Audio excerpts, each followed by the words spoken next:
Alhamdulillahirrahmanirrahim. Wassalatu wassalamu ala asyrafil anbiya'i wal mursalin wa ala alihi wa sahbihi ajma'in. Asyhadu an la ilaha illallah wa asyhadu anna Muhammadan abduhu wa rasuluh. Wa ba'du. Bapak dan Ibu sekalian, jamaah salat syukur yang dirahmati Allah. Kajian kita di pagi hari ini tentang tujuan mendidik anak. Kira-kira kita kalau mendidik anak itu tujuannya apa? Rata-rata cuma satu tujuannya, agar menjadi anak soleh. Itu padahal ada yang lebih penting lagi. Yang pertama adalah agar menjadi amal soleh. Semua pengorbanan kita, pengorbanan orang tuanya, baik sisi pikiran, waktu, tenaga, materi itu memulai dari biaya ketika kehamilan, kelahiran, sampai membiayai anak untuk sekolah. Kita berharap itu semuanya menjadi amal soleh. Yang kedua, baru agar menjadi anak soleh. Tujuan yang pertama tadi menjadi amal soleh itu sesuatu yang wajib. Wajib. Semua kebaikan kita melalui anak itu harus menjadi amal soleh. Adapun menjadi anak soleh itu nggak wajib. Anak itu nggak wajib jadi anak soleh. Kenapa? Karena anak soleh itu urusan hidayah. Hidayah itu hanya ada di tangan Allah. Orang tua nggak bisa mensolehkan anaknya. Guru nggak bisa mensolehkan muridnya. Kiai nggak bisa mensolehkan santrinya. Hingga Nabi pun gak bisa mensolehkan orang-orang yang dicintainya. Nabi Nuh itu anaknya kafir.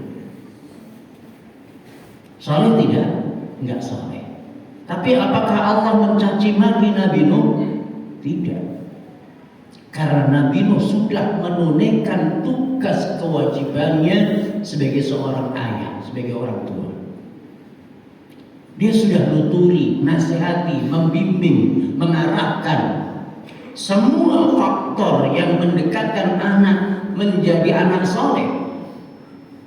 Usaha untuk mensolehkan anak itu sudah dilakukan semua oleh Nabi. Tapi toh hasil itu di tangan Allah Ta'ala, di luar kuasa kita.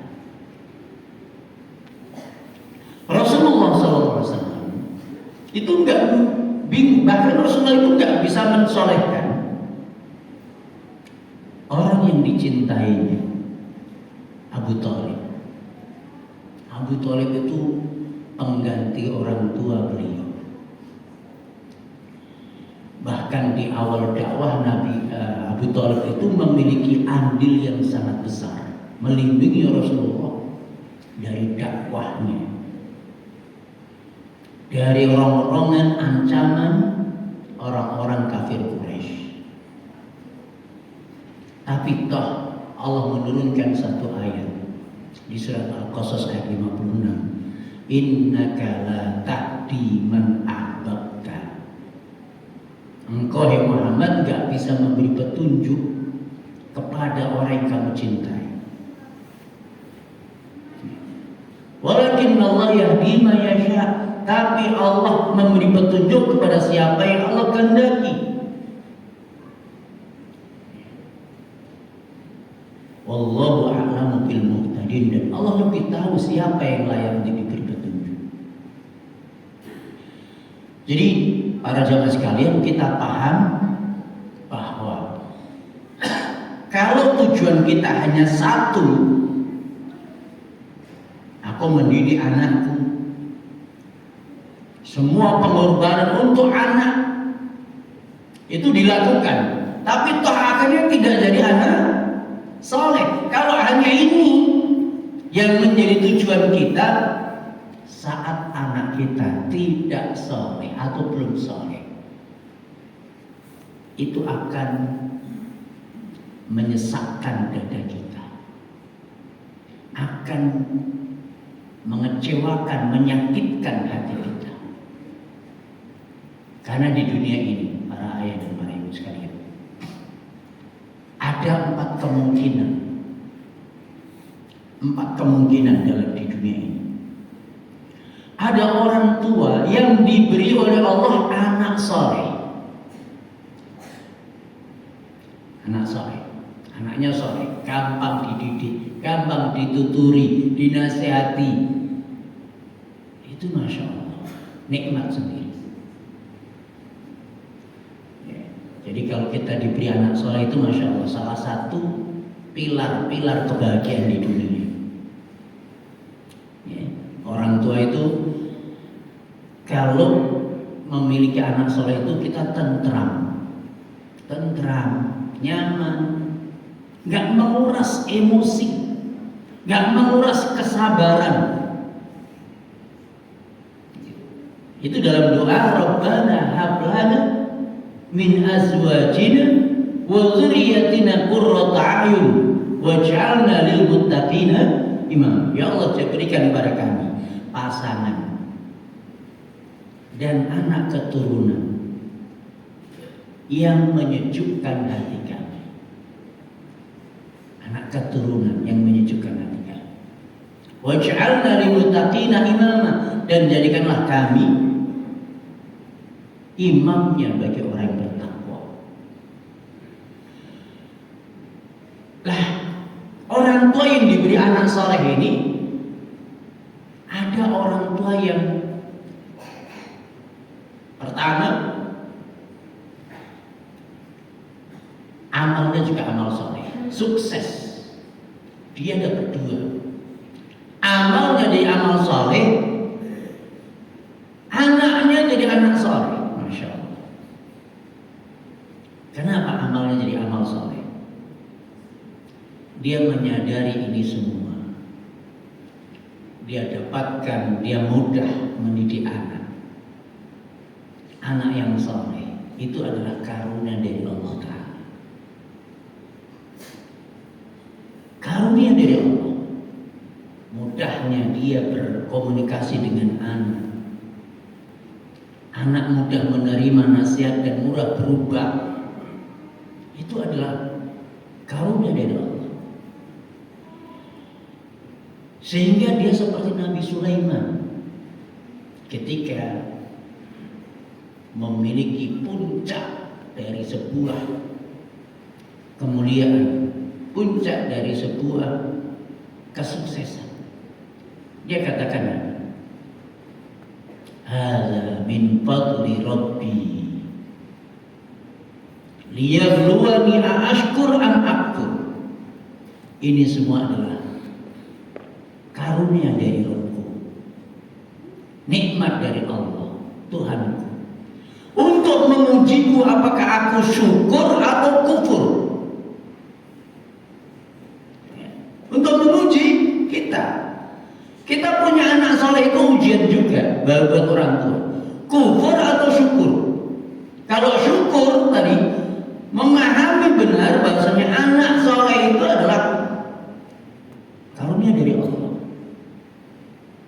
yang patut disyukuri, terus makin dekat sama Allah, makin mengakui kebaikan-kebaikan Allah pada kita.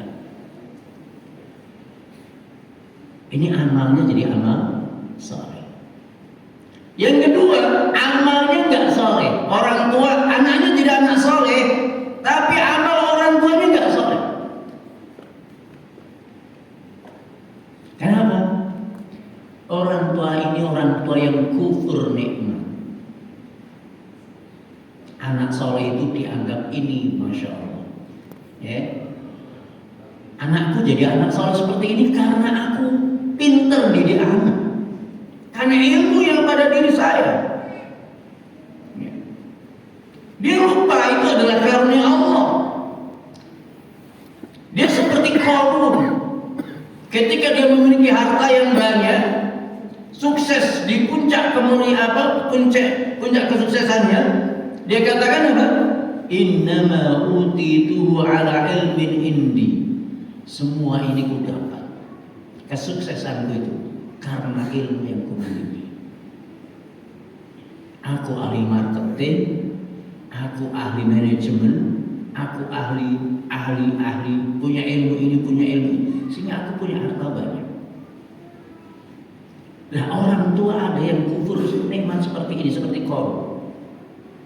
Dia punya anak yang soleh, punya prestasi besar, anak yang nurut, memuliakan orang tuanya, masya Allah, soleh dan pinter. Tapi orang tuanya kufur nikmat. Ini semuanya karena memang saya pinter, karena saya selalu belajarin parenting. Ini semuanya bapaknya sopo gitu ya. Bapaknya sopo, ibunya sopo. Ibunya siapa dulu dong? Bapaknya siapa dulu dong? Ini namanya ujub. Ujub, bangga diri, nggak mensyukuri pemberian kemudahan dari Allah, tapi malah kufur. Dia hanya membanggakan dirinya, membanggakan ilmunya, ya. Sampai dia akhirnya meremehkan orang-orang atau orang tua yang anaknya belum soleh, dicibirnya, diremehkannya, meremehkan tetangga, saudara yang anak-anaknya belum soleh. Ya. Padahal anak soleh dan tidak tadi adalah urusan Allah Ta'ala. Ini yang harus kita pahami. Jadi jangan sampai anak kita jadi anak soleh, kita yang celaka. Orang tuanya celaka karena amalnya nggak amal soleh. Ini yang kita takutkan. Yang sudah memiliki anak soleh, kita tata hati lagi. Kita ingat lagi, ini karunia Allah. Karena anak soleh itu adalah pemberian dari Allah. Karena Nabi Zakaria itu berdoa. Doanya, Rabbi habli min ladunka dzurriyyatan thayyibah. Ya Allah, berikan pada kami anak soleh dari sisimu. Anak soleh itu dari sisi Allah, dari Allah, bukan dari kita. Soleh itu dari Allah, bukan dari kita. Kita itu hanya bisanya nuturi, punya kewajiban membimbing, mengarahkan, mendidik, itulah kewajiban kita. Tapi soleh itu mutlak Allah yang punya kuasa. Orang tua yang ketiga adalah orang tua yang diuji dengan anaknya yang belum soleh. Tapi orang tua ini punya amalnya amal soleh. Amalnya amal soleh. Amalnya jadi amal soleh, anaknya belum jadi soleh. Dia menyadari anak ini adalah ladang amalnya. Dunia ini adalah ujian. Anak ujian bagi orang tua ujian bagi anak. Suami itu ujian bagi istri, istri itu ujian bagi suami. Allah mengatakan di surat Al-Kahfi ayat 7. Inna ja'alna ma'alal ardi zinatan laha linabluwahum ayyuhum ahsanu amala. Sesungguhnya kami jadikan semua yang di muka bumi ini, ma'al ardi, kami jadikan semua yang ada di muka bumi ini, linabluwahum, zinatan, hanya hiasan. Hanya hiasan. Hiasan itu bukan jadi pokok. Justru yang menjadi pokok adalah Allah Ta'ala. Semua ini hanya hiasan, semua akan hancur. Semua akan hancur, semua tidak ada yang abadi kecuali Allah Ta'ala. Maka hendaknya manusia itu paham hidupnya ini adalah untuk ibadah kepada Allah. Tujuannya hanya satu, untuk yang maha abadi. Maka abadikan amal kita juga untuk yang maha abadi, yaitu Allah Ta'ala. Zina hanya perhiasan. Anak itu perhiasan, suami itu perhiasan, istri itu perhiasan, harta itu perhiasan. Semuanya hiasan, hanya perhiasan, bukan jadi pokok. Yang menjadi pokok adalah ibadah kita kepada Allah Ta'ala. Makanya ini semua tadi adalah untuk menguji, linabluwahum, untuk menguji dari manusia, ayyuhum ahsanu amala, siapa yang terbaik amalnya. Maka orang tua itu paham, ini anakku adalah ujian bagiku. Dia tuturi, nasihati tiap hari. Nasihat dan tuturan tadi, nasihat itu kepada anak agar jadi amal soleh kita. Kita pilihkan sekolah Islam dari TK, TKIT, sekolah Islam, SD-nya sekolah Islam, SMP-nya sekolah Islam atau pondok pesantren, SMA-nya sekolah Islam atau pondok pesantren. Harapannya apa? Disinilah tugas kewajiban saya membekali agama anak-anak saya. Tugasku adalah mendekatkan anakku kepada Allah. Tugasku adalah mengenalkan agama, mengenalkan Islam, mengenalkan Allah, mengenalkan Nabi-Nya melalui sekolah-sekolah Islam. Tapi toh anaknya belum jadi anak soleh. Anaknya belum jadi anak soleh, tapi dia sabar. Tiap hari kalau disuruh melotot, dia sabar. Ya Allah, berikan hamba kesabaran. Dibangunin, tugasnya kan orang tua kan membangunin anak harus itu. Tapi ketika setiap kali dibangunkan melotot, bentak, ya Allah berikan kami hamba kesabaran. Terus sabarnya orang tua ini itu berlipat ganda. Sabar orang tua ini sudah teruji kesabarannya, berlipat-lipat. Kalau tadi orang tua yang punya anak langsung soleh gampang, ini orang tua itu belum teruji kesabarannya karena gampang dituturi. Tapi ya orang tua yang ketiga ini, orang tua yang teruji kesabarannya dengan kenakalan-kenakalan anaknya. Dengan anak yang selalu membantah, mengeraskan suaranya, melotot kepada ibunya, kepada ayahnya, menguras emosi tiap hari, selalu teruji kesabarannya. Maka kesabarannya ini yang mengangkat derajatnya di sisi Allah. Mungkin derajatnya lebih tinggi daripada orang tua yang pertama dan kedua. Orang tua yang pertama yang sudah jadi amalnya amal soleh, yang bersyukur dengan anak yang soleh, ini teruji dengan kesabaran. Makanya para ayah dan para ibu, kalaupun tuh anak kita belum jadi anak soleh, itu nggak pernah menyesali semua pengorbanannya, semua kebaikan melalui anak tadi, dia nggak pernah menyesali. Dia akan terus negur anaknya saat waktunya sholat. Nah, sholatnya. Nah, baca Quran. Nah, terus dia nggak peduli anaknya mau terima atau tidak, anaknya mau melotot atau tidak. Itu adalah kewajibanku. Kewajibanku menyuruh anakku, mengingatkan anakku untuk sholat. Seperti dalam firman Allah, wa'mur ahlaka bis-sholati wastabir 'alaiha.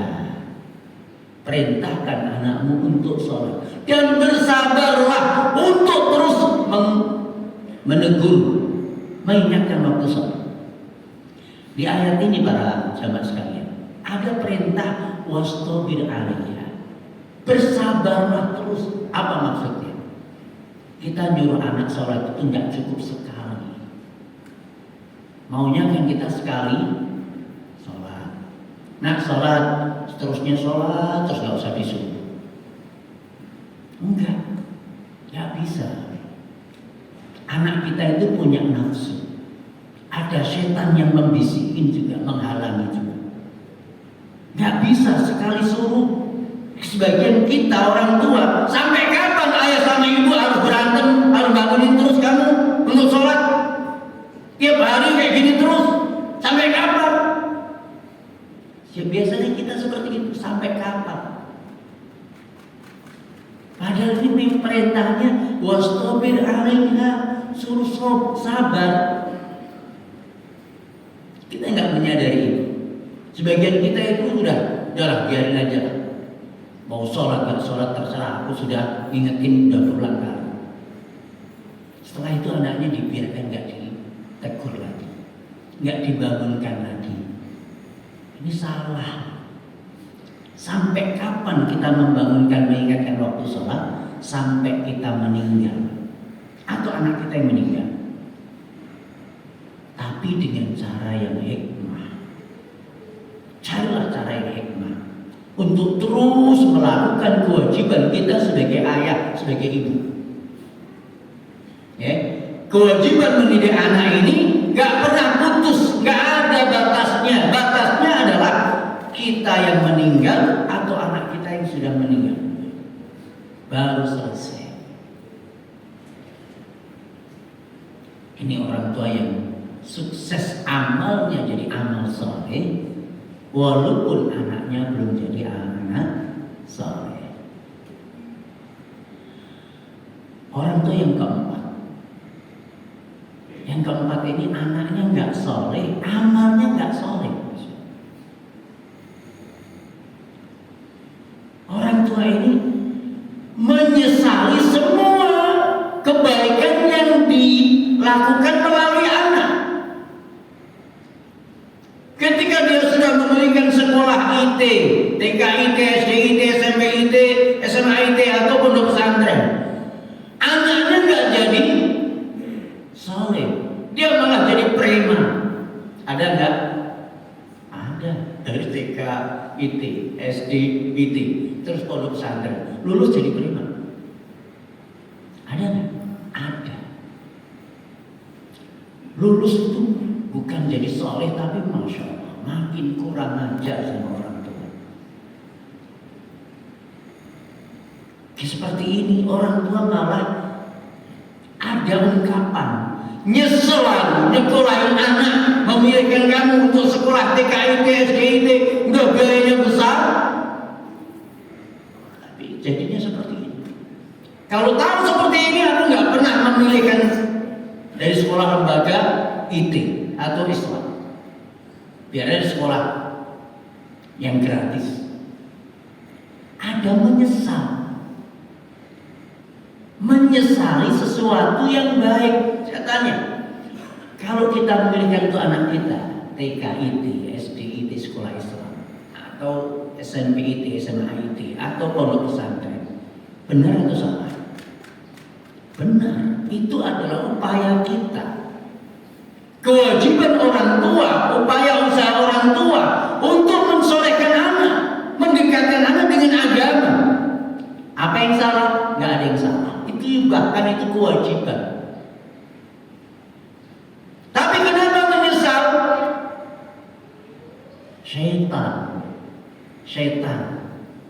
Setan itu nggak mau kita punya amal soleh. Setan itu maunya semua itu ambiar, nggak jadi amal soleh. Sudah amalnya nggak soleh, anaknya nggak soleh. Masya Allah. Ini kan rugi 2 kali. Amalnya ambiar, anaknya bubar itu. Memalukan orang tua. Ini menguras emosi. Maka sekalian, ujian keikhlasan itu anak kita. Ujian keikhlasan orang tua itu adalah anaknya. Terkadang kita diuji, Bapak Ibu sekalian, diuji dalam prosesnya ketika dia SD, SMP, SMA, masih di sekolah Islam. Uji kesabaran kita, uji amal kita. Tadi dilawan, dibentak. Kita sebagai orang tua malah dibentak sama ibunya, sering dibentak, dipelototi, dibantah. Itu ujian. Apakah kita masih bisa menjaga amal soleh kita, atau kita akan mengungkit, atau di akhir masa tua kita nanti ketika anak nggak ada yang mau tinggal bersama kita. Ada orang tua punya anak 4. Dia sudah bermimpi, bercita-cita, masa tuaku nanti aku ingin hidup di tengah-tengah anakku dan cucu-cucuku. Maka dia buat rumah itu di sekitar rumahnya. Dia tinggal buat rumah 3, karena dia punya rumah sendiri yang dia tempati. Yang dia tempati biasanya untuk ragi, untuk yang si bungsu. Anak pertama dibuatin rumah, kedua, ketiga, yang keempat nanti mewarisi rumah. Pada akhirnya 4 anak ini sekalian itu nggak ada yang tinggal bersamanya. Anak yang pertama perempuan ngikut suaminya yang punya pendapatan pekerjaan, ya, nggak mau tinggal di sini. Di kampung dia nggak ada pekerjaan. Maka anak pertama ngikut suami. Anak kedua itu laki-laki ngikut istrinya, karena istrinya punya konveksi. Ya, dia nggak punya kerjaan kalau di kampung. Ya. Anak ketiga laki-laki juga ngikut istrinya juga, ya, karena istrinya punya usaha, mertuanya punya usaha, dia nggak punya usaha. Yang keempat anaknya perempuan juga ngikut suami. Ala kulihal 4 anak itu tak ada yang tinggal bersama orang tua. Orang tua ini saat saya pulang kampung, dia mengeluhkan, Mas, nyesel saya. Punya anak 4, semua udah kubikinkan rumah, sekolahnya sarjana, nggak ada yang mau tinggal sama orang tua. Lihat orang tua seperti ini, apa yang terjadi? Stres,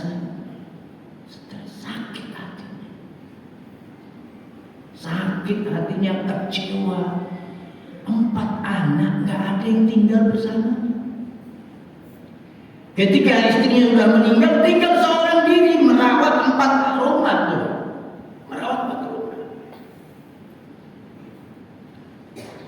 Menyesal. Saya bilang sama bapak ini, Pak, kalau sampai menyesal, kenapa sampai menyesal? Karena sampai hanya berharap sama anak.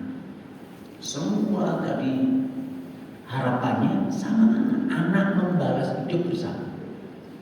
Tapi kalau sampean tadi merubah arahnya, niatnya, dibangunkan rumah ini untuk anak adalah untuk berharap ini jadi amal soleh. Sampai membiayai anak dari TK sampai sarjana, berharap ini jadi amal soleh. Udah berapa puluh juta tuh. Jadi amal soleh sampai. Kalau harapannya kepada Allah, gak ada yang menyesal, gak ada sakit hati. Tapi kalau berharapnya kepada anak, nyesel. Dan itu puncaknya apa? Puncaknya siksaan di dunia. Kata Ali bin Abi Thalib, orang yang paling tersiksa di dunia adalah orang yang berharap kepada makhluk. Kalau orang tua berharapnya kepada anak, ya, berharap anak membalas, berharap anak menghargai, berharap anak nanti melayani, berharap nanti ganti merawat di masa tuanya, itu akan menyakitkan kita. Ketika anak kita tidak membalas, ketika anak kita nggak membalas bersama kita, nggak hidup bersama kita, nggak menghargai lagi, itulah kita akan tersiksa di situ. Kecewa dan sakit hati. Maka orang yang ikhlas berharap hanya kepada Allah dari semua kebaikan melalui anak tadi, itu adalah orang tua yang tentram hidupnya. Maka orang tua yang walaupun di masa tua anaknya nggak hidup bersama, dia santai, dia tenang. Memang kewajibanku sudah selesai. Aku sudah kewajibanku mendidik anakku, nyekolahkan anak. Anakku balas atau tidak itu bukan urusanku. Itu urusan anakku dengan Allah. Urusanku dengan Allah adalah aku menunaikan hak-hak anakku. Adapun hakku kepada anak itu urusan anak kepada Allah. Kewajiban anak kepada Allah, kepada orang tua itu urusan anak dengan Allah.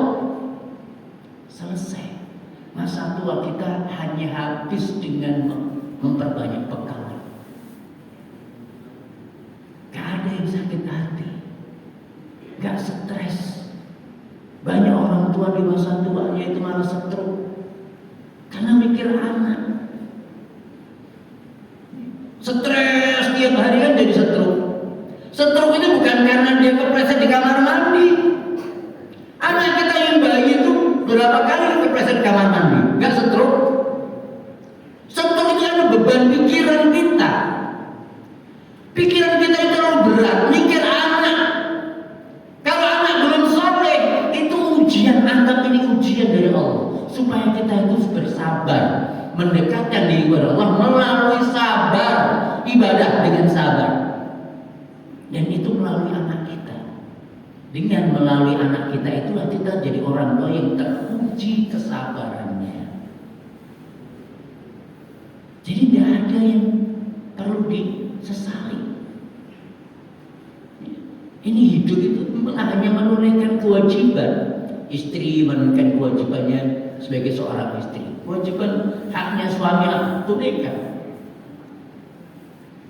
Suami mau balas atau tidak bukan urusanku, itu urusan suamiku dengan Allah. Suami juga begitu. Kewajibanku adalah menunaikan hak istri. Apa haknya istri? Tunaikan. Perkara nanti istri membalas atau tidak urusannya dengan Allah Ta'ala. Kan seperti Nabi Nuh, istrinya kan kufur, kurang ajar sama suami. Gak balas, gak apa-apa. Karena semua kebaikan suami kepada istri tadi, dia harapannya hanya satu kepada Allah. Itulah sebenarnya kita belajar bab ikhlas itu.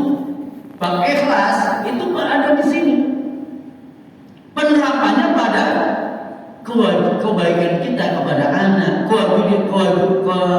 kebaikan kita kepada orang tua, kebaikan kita kepada pasangan, itu semuanya harapannya jadi hanya satu yang diharap, balasan dari Allah, ridhonya Allah, ampunan Allah, rahmatnya Allah, surganya Allah. Yang kita harap itu bukan berharap pada makhluk.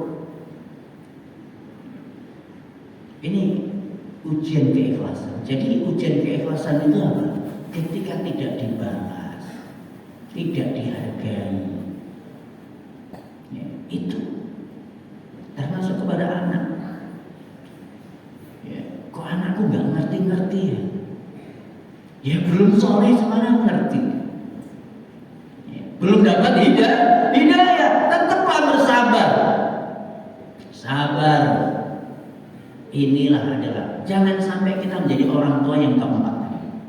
Anaknya nggak soleh, amalnya nggak soleh. Maka kalau udah keempat ini, masya Allah, kita rugi 2 kali. Minimalnya tadi yang kedua, anaknya belum soleh tapi anaknya belum soleh tapi amalnya jadi amal soleh.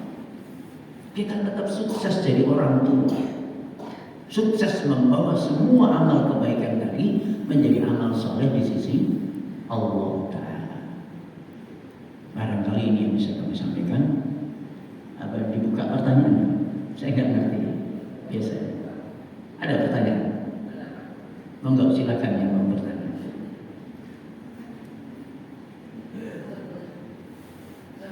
Monggo.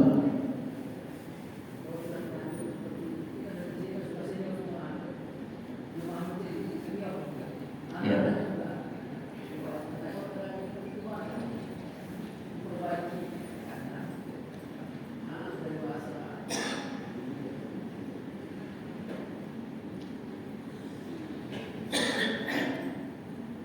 Pak Arif kalau bertanya jangan susah-susah. Kalau jemaah kita ini ada yang anaknya masih kecil, ini bagus sekali nih masukan untuk mereka dalam menjadi anak-anak yang masih kecil seperti ini.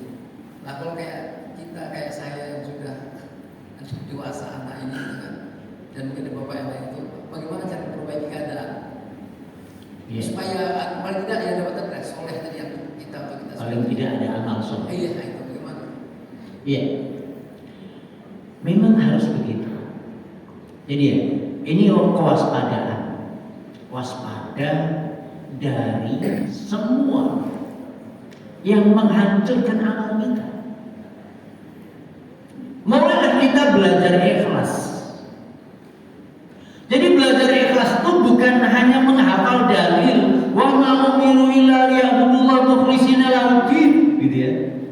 Atau menghafalkan hadis, dan itu kita selesai bab ikhlas, belum tentu kita punya karakter ikhlas. Ikhlas itu harus teruji.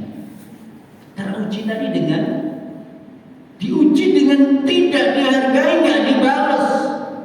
Contoh, kalau tadi saya contohnya kepada anak. Ini seorang ibu, seorang istri. Istrinya berusaha ketika ini suamiku sebentar lagi pulang, maka dia berusaha untuk masak kesukaan suami.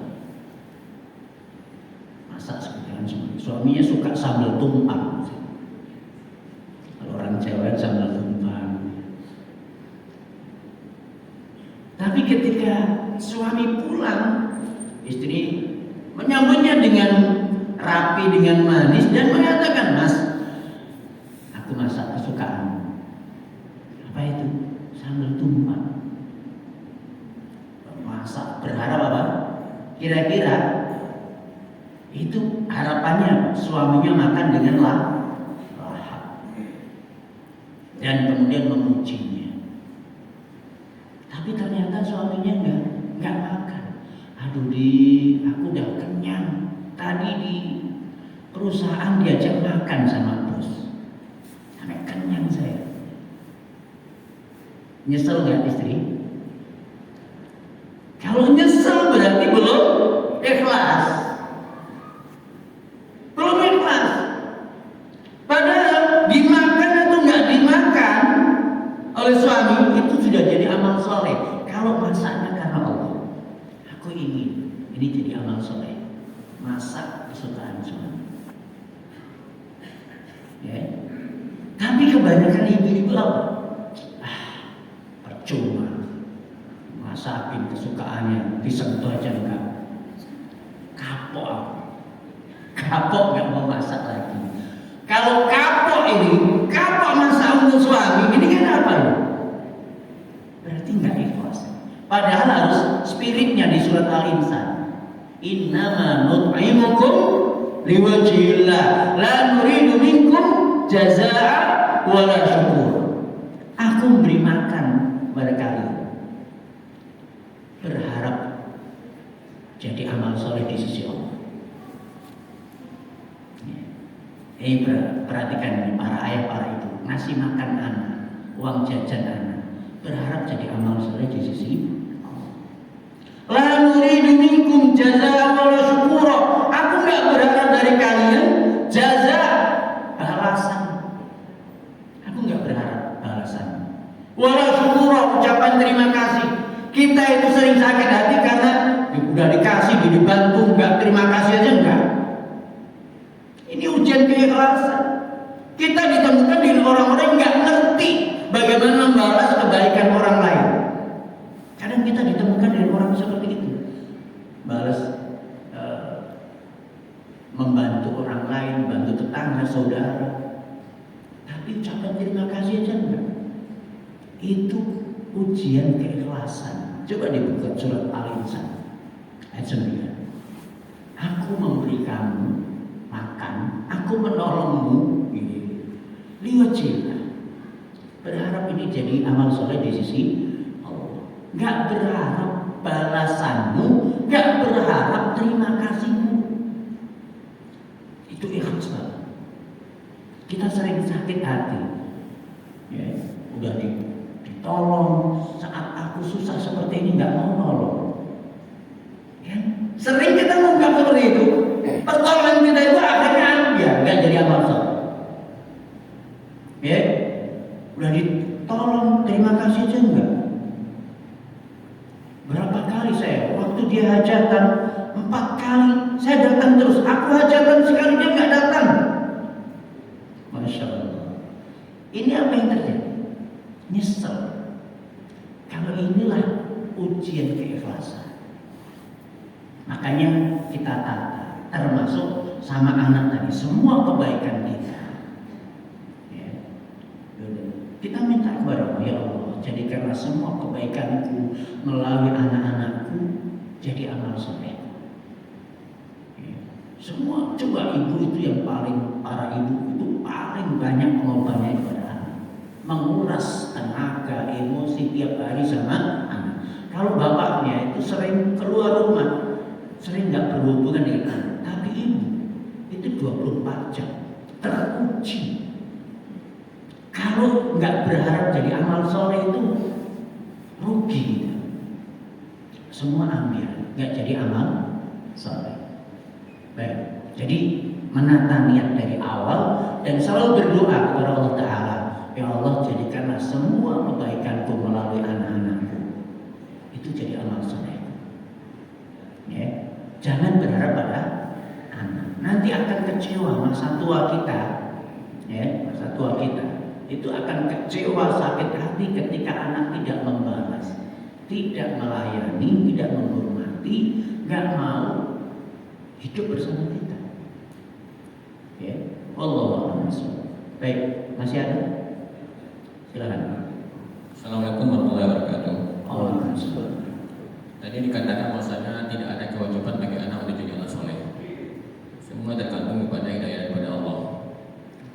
Nah, kemudian kita sebagai orang tua dan orang tua kita juga berdoa, jadikanlah anak-anak hamba anak yang soleh-soleh ya Allah. Nah, pada saat anak kita tidak soleh, ya nanti anak akan beralasan, saya tidak dapat hidayah dari Allah. Ya, jadi kalimat tadi itu tidak ada kewajiban bagi anak untuk jadi anak soleh, bagi saya itu kurang ini. Nanti anak akan menjadi alasan bagi dia, saya tidak dapat alasan, saya tidak dapat hidayah dari Allah. Yang kedua, tadi dikatakan anaknya anak soleh, tapi amalannya tidak soleh. Sedangkan soleh tidak soleh itu tergantung kepada amalan. Berarti saya ini adalah bertolak belakang. Terima kasih Ustaz. Warahmatullahi wabarakatuh. Waalaikumsalam. Baik, yang pertama tadi pernyataan bahwa anak kita itu gak wajib jadi anak soleh, karena memang yang kewajiban kita bukan bukan ranahnya hasil. Kewajiban kita sebagai orang tua itu adalah berusaha maksimal usaha kita bagaimana anak itu jadi anak soleh. Usaha untuk mensolehkan anak itu harus maksimal. Tapi hasilnya itu nggak wajib. Kenapa? Ini adalah ranahnya kuasanya Allah. Ya, karena sebagian kita itu karena mewajibkan stres, anaknya nggak soleh itu stres, merasa malu, aduh malu aku sama tetangga, malu sama keluarga besar, nggak perlu malu. Selama kita masih terus berusaha mewujudkan anak kita jadi anak soleh, mendekatkan dengan orang soleh, memilihkan sekolah yang Islami, memberikan makanan yang halal, kita bermuamalah dengan anak dengan kelembutan, dengan hikmah, maka nggak ada yang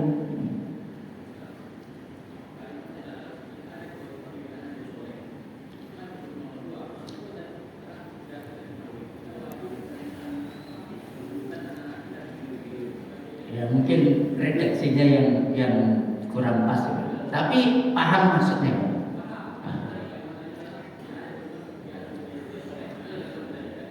Iya di buku yang saya baca itu memang Arabnya seperti itu. Jadi nggak ada. Kita misalnya seorang Nabi Nuh atau nabi yang lain itu nggak ada kewajiban anak atau umatnya jadi beriman semua. Tapi dia punya kewajiban untuk mendakwai umat agar beriman. Tapi nggak punya kewajiban dia umatnya harus beriman.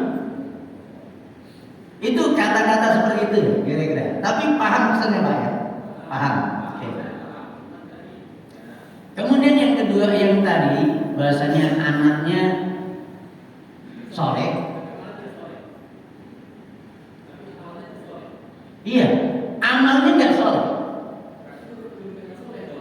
Tunggu dulu Pak. Masalah anak soleh tadi kan hidayah dari Allah Ta'ala. Ya, anak soleh tadi hidayah dari Allah Ta'ala.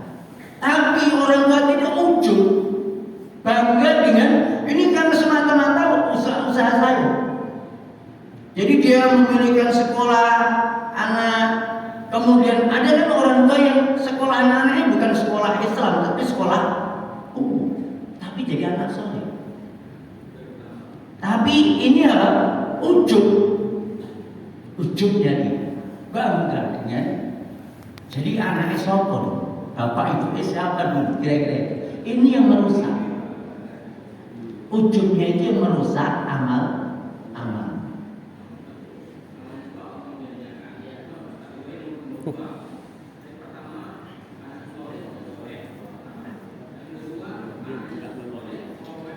Nggak serupa nggak ada.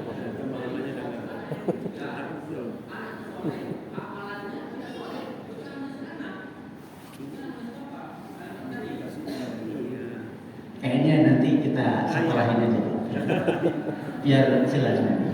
Baik, mungkin yang lain.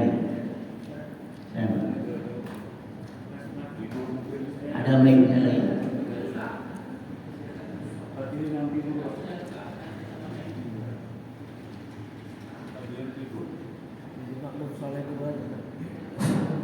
Assalamualaikum warahmatullahi wabarakatuh. Waalaikumsalam. Terima kasih Pak.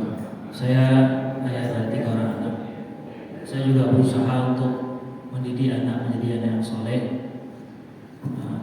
Insya Allah saya serahkan kepada Allah apakah mereka jadi soleh atau tidak. Yang jadi pertanyaan saya, yang sering saya hadapi adalah pertanyaan dari tetangga dan teman-teman mengkomentari tentang anak kita mungkin yang belum bersih. Bagaimana kiat-kiatnya ini Pak Ustaz? Terima kasih. Iya. Ya, itulah salah satunya yang membuat orang tua itu kadang-kadang stres. Karena keluarga besarnya menanyakan tentang anaknya, tetangganya menanyakan tentang anaknya. Kalau kita paham tentang hakikat tadi, kita hanya punya kewajiban untuk mendekatkan anak kepada hidayah. agar dia jadi anak soleh, agar jadi orang tua nanti, maka didekatkan dengan orang-orang soleh. Orang-orang soleh itu di mana? Oh, bersama guru yang soleh di sekolah Islam. Dekatkan dengan masjid. Sering diajak ke masjid kalau waktu sholat. Dekatkan ketika kajian. Sudah dilakukan. Kemudian kita juga bermuamalah dengan anak itu selalu baik. Berusaha untuk memperbaiki hubungan kita dengan anak. Itu sudah dilakukan. Ya. Nah, kalau yang perlu kita malu itu adalah ketika kita itu mengabaikan ini semua. Kita mengabaikan hak-haknya anak. Ya, sekolah nggak kita perhatikan, pergaulan yang nggak kita perhatikan, kita diam saja. Nggak pernah menegur anak ketika dia salah. Kemudian nggak menunaikan kewajiban kita sebagai orang tua, mengabaikan anak. Itu yang kita mau. Tapi kalau kita melakukan kewajiban yang sudah Allah bebankan pada kita, maka nggak perlu kita malu. Ya. Memang secara kodrati manusiawi kita malu, tapi itu bukan kuasa kita. Pokoknya tinggal bagaimana kita selalu doa terus sama Allah. Jangan pernah putus asa. Selama anak kita masih hidup, kita masih punya harapan. Harapannya apa? Lihat ketika ada hidup seorang yang selalu membunuh, hobinya membunuh sampai 100 nyawa. Dari kecil itu sudah nampak bandelnya, sampai dia jadi beriman, jadi pembunuh. Bunuh orang itu udah banyak, udah biasa. Sampai pada akhirnya dia tobat. Tobat belum sampai ke kampung yang dituju, udah mati. Toh Allah mengampuninya. Kita berharap anak kita itu, walaupun sekarang belum nampak solehnya, tapi tetap masih ada harapan. Selalu minta kepada Allah untuk memberikan hidayah pada anak kita. Ya Allah, lembutkan anakku. Kalau belum sekarang, ya Allah, aku harap sebelum dia mati, Kau berikan hidayah kepadanya. Kita harap seperti itu. Walaupun kita sekarang ini belum nampak anak kita itu anak yang belum nampak tanda-tanda dia dapat hidayah, selalu melawan terus, meninggalkan sholat terus, dekatnya kepada orang-orang yang jahat. Tapi kita berharap doanya tadi, kalaupun toh anakku sekarang belum kau beri hidayah, ya Allah, berikanlah hidayah sebelum kau mencabut nyawanya. Itu yang kita harap. Itu yang Allah SWT. Baik. Ya, Pak. Oke, Ustaz, saya ada ingin konsep keikhlas, Ustaz. Tadi Ustaz ada cerita mengenai sampel yang Ustaz kasih, seorang istri yang mungkin masak sambal tumpeng, istilahnya kita pun itu sambal tuk mungkin lebih apa dan mengenai istri masak, kemudian suaminya itu tidak makan, mungkin karena alasan belakang. Saya bingung di mana batas ikhlas itu, Ustaz. Ada satu ungkapan pernah saya dengar. Dalam hal ini kan posisi suami sudah zalim. Dalam hal ini mungkin kekerasan non verbal, mungkin kekerasan verbal dalam bahasa, kekerasan apa? Ini menyakiti hatinya kan itu. Membalas seseorang berbuat zalim kepada kita sama dengan menghentikan kezaliman. Jadi apakah istri hanya pasif kemudian sudah silakan seperti itu, atau istri boleh marah? Dan jadi ketika istri marah, saya menangkap bahwa ikhlas itu di mana jadinya itu, Ustaz. Terima kasih. Mungkin ini lebih umum lah sebenarnya. Mungkin tadi Ustaz masih contoh yang spesifik itu mungkin lebih umum. Ya. Terima kasih. Baik. Jadi di sana ada kewajiban masing-masing. Kewajiban suami yang sudah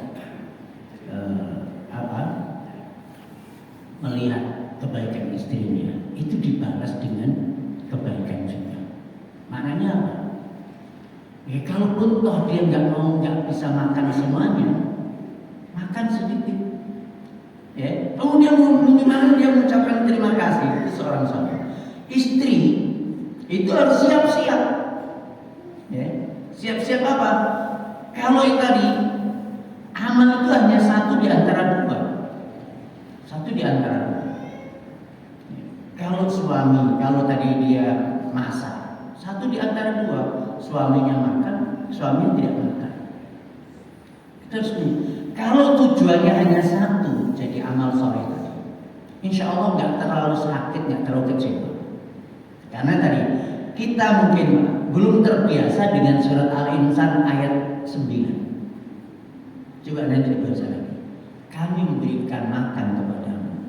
Makan ini hanya bisa dikiaskan kepada yang lain. Kami membantumu, berbuat baik kepadamu. Itu liwajillah, untuk berharap jadi amal soleh di sisi Allah. La nuridu minkum jazaa wala syukur. Aku nggak berharap balasan dan juga ucapan terima kasih. Bahkan ketika suaminya nggak ucapin terima kasih pun nggak boleh sakit hati. Itulah keikhlasan. Puncaknya seperti itu.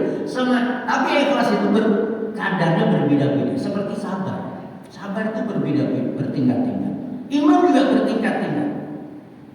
Itu. Semakin sempurna ikhlasnya, semakin tidak ada rasa kecewa.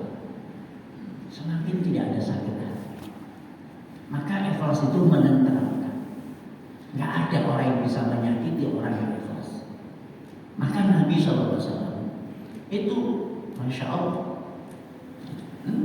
selalu ditempa oleh Allah Ta'ala dengan kejadian-kejadian besar. Ketika dakwah di Taif, berharap semuanya penduduk Taif itu masuk Islam. Tapi ternyata Allah memberikan pelajaran. Semua penduduk Taif menolak, bahkan mengerahkan anak-anak untuk melempar ini. Itulah yang paling sakit bagi Rasul, paling menyakitkan dalam hidupnya adalah itu. Tapi ini juga menjadi pelajaran buat Rasulullah SAW. Ketika dia ditawari, udah paling puncak sakit hatinya, tapi ditawari apa?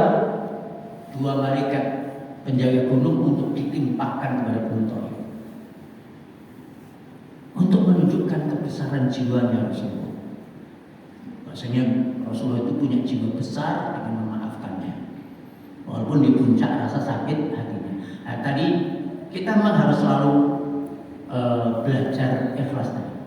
Jadi keikhlasan yang sempurna itu adalah tanpa ada rasa sakit hati ketika orang lain tidak membalas dan tidak ucapin terima kasih.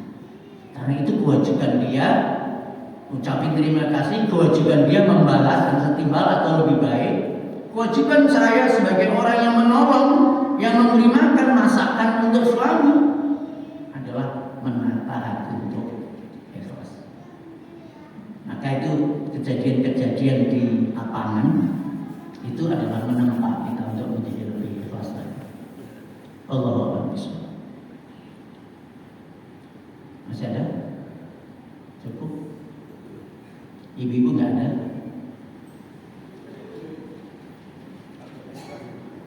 Biasanya kalau pendidikan anak itu ibu-ibu yang paling banyak bertanya.